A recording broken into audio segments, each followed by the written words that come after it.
In a town full of shiny, important robots, there lived the smallest one of all. His name was Bolt, and on his very first day, he fell off a shelf. He bounced, he spun, he crashed into a pile of scrap metal and sat up with his antenna spinning. He blinked twice, gave a shaky thumbs up, and said cheerfully, "I'm okay." Robot Town was big, loud, and magnificent. Enormous robots marched through the cobblestone square, carrying giant gears, doing important work. Bolt watched from below with his huge, sparkling eyes full of wonder. A massive robot stomped right past him without even noticing, sending dust swirling into his face. Bolt coughed, waved the dust away, and whispered wistfully, "I want to do something important, too." One day, Bolt spotted his chance. He rushed over to help carry a giant gear, stretching his short little arms as wide as they could go. But then a shadow fell over him. Big Rusty, the biggest robot in town, stared down at Bolt like he was a pebble in the road. "Move aside, little tin box," Rusty boomed. "Leave real work to real robots." Bolt's arms dropped slowly to his sides. He sat alone and looked at his small metallic hands. "Am I only a tin box?" he asked quietly. That evening, Bolt sat alone on the factory rooftop, hugging his knees as the sky blazed orange and pink. He thought about Rusty's words. He thought about the heavy, hollow feeling inside him. Then, very quietly, he whispered, "Maybe I can still do something." And in his chest, the little heart-shaped light flickered, once, twice, and glowed steady, warm and certain, as if it had already decided. That very night, the biggest storm in years swept into Robot Town. Dark clouds swallowed the sky in minutes. The wind turned sharp and cold. Then, a bolt of lightning as thick as a tree trunk cracked from the sky and struck the old wooden bridge at the edge of town. The bridge shuddered, the planks cracked, the railings snapped, and the rain came, hammering down in heavy sheets. The storm had arrived, and it had chosen the bridge. Robots gathered at the broken bridge in the pouring rain, shouting over the thunder, "A little girl is stuck on the bridge!" On the far side, separated by a gaping hole in the shattered planks, stood a small figure in a bright yellow raincoat. Her name was Luna. She was 7 years old, clinging to the broken railing with both hands, rain pouring down her freckled face. "Help!" she cried into the storm. "Please!" Every big robot in town rushed to the bridge. At the front stood Big Rusty, the biggest and strongest of them all. If anyone could cross it, surely it was him. He took one brave step forward when lightning struck the railing directly in front of him, sending sparks flying. Rusty stumbled back, arms flailing. "That bridge could collapse. It's too dangerous," he shouted. One by one, all the big robots backed away. "Someone else will come," Rusty muttered. "Someone bigger." But no one moved. At the back of the crowd, crouched behind a rain barrel, was Bolt. He was soaking wet and shaking. He watched the enormous robots retreat from the bridge. Then he heard it, Luna's voice, thin and frightened, cutting through the roar of the storm. "Help, please!" Bolt looked down at his chest. His heart light was already glowing, not flickering, not dim, burning, steady and strong and warm. He stood up straight. "She needs help," he whispered, "and nobody is going." He took a breath. "Tin box or not, I'm going." Bolt walked through the crowd. The big robots parted around him, slowly, confusedly, as this tiny, round, silver robot marched forward through the rain toward the broken bridge. His heart light blazed like a small, warm star in the dark storm. Big Rusty stared down at him, jaw hanging open. "That little tin box is going?"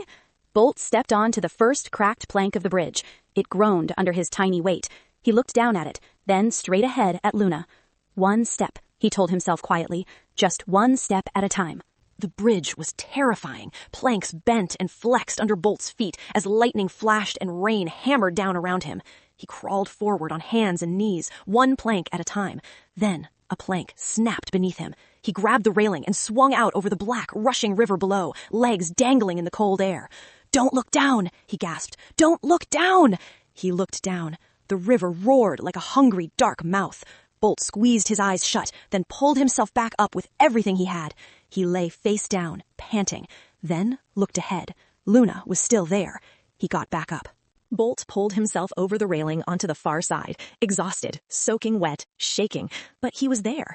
Luna stared at him, this tiny round silver robot who had somehow crawled across a broken bridge in a storm.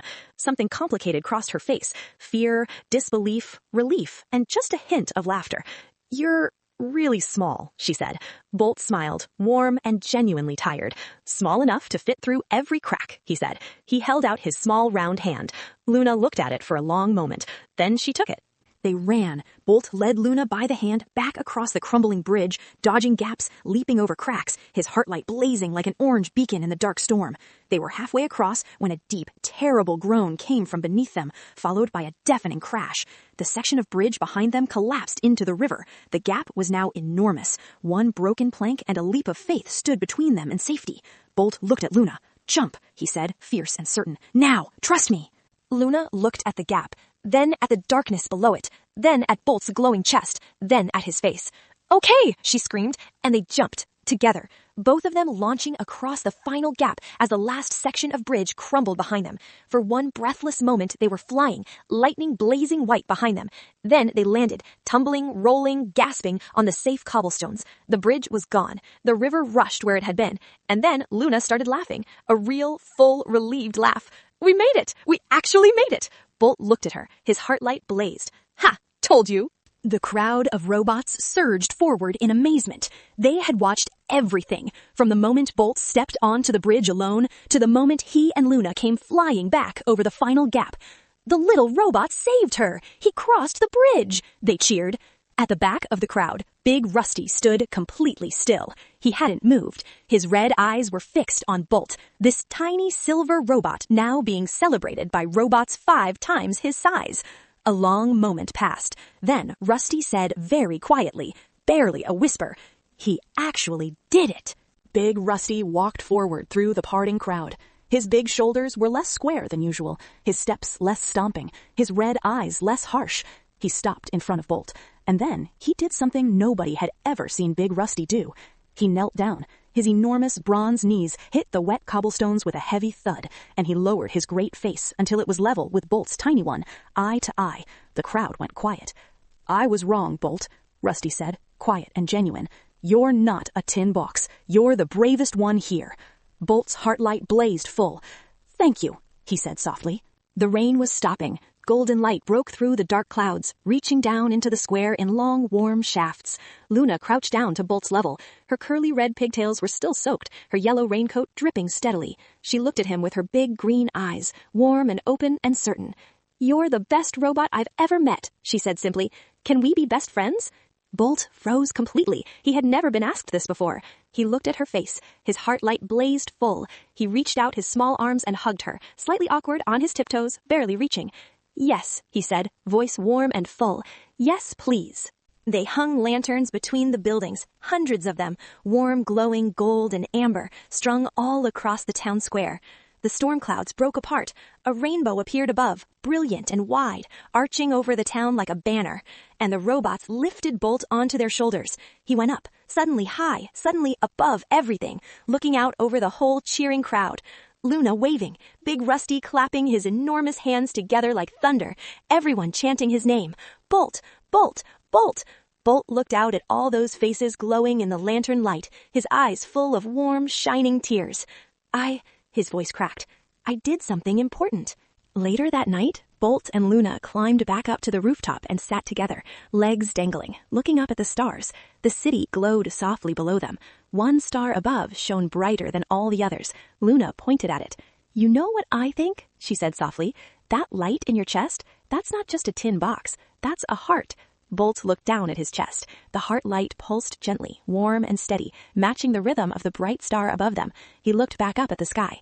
"Maybe you're right," he whispered. And somewhere in the night, the star seemed to twinkle back, because courage doesn't need to be big, it just needs to be real.